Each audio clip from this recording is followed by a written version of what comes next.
Médiatiser le roller hockey, pourtant il y a une équipe à Ajaccio, elle évolue en N3 et d'ailleurs ce week-end elle a gagné par forfait. Au-delà il y a la relève que vous avez suivie, Céline, vous nous la présentez, les images sont signées Marion Fiam. Ce palais aiguise leur appétit de jeunes sangliers. On vous le dit, ils sont prêts à assurer la relève, champions ils le sont sur le terrain, mais aussi en interview. Oui, c'est un fait, on est champion, PACA. C'est une fierté, c'est le premier titre du club. Et là, on va arriver sur le continent avec le titre. Donc, ils vont se douter de qui on est. Et peut-être pas qu'on va l'avoir parce qu'il y a des joueurs qui sont partis, etc. Mais on va se battre pour l'avoir une deuxième fois. C'est mieux quand on gagne. Et quand on revient, on crie de joie. Du mérite ces U13.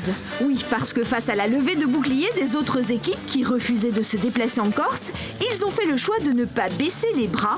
La saison, ils la jouent donc en déplacement. Un sacré rythme pour ces jeunes pousses.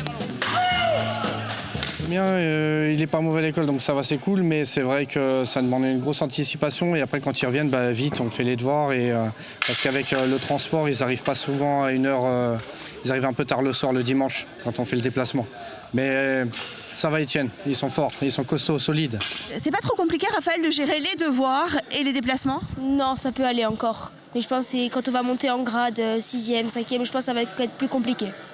Là, c'est la tranche d'âge en dessous. Des jeunes pousses déjà motivés. Le club qui a 10 ans compte aujourd'hui une centaine de licenciés et porte un projet de salle dédiée en collaboration avec des partenaires publics et privés.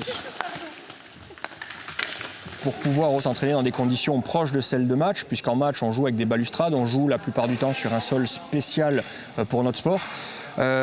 Et aussi pour que le plus grand nombre soit au courant qu'on est là, qu'on existe, que ça soit plus le bouche à oreille, mais qu'on voit salle de roller Ajaccio et que les gens aient envie de pousser la porte. Et moi je mets le pari depuis très longtemps maintenant que le jour où on a une salle de roller dédiée à Ajaccio, on multipliera nos effectifs par 2, par 3, voire même par 4 si on est un petit peu optimiste.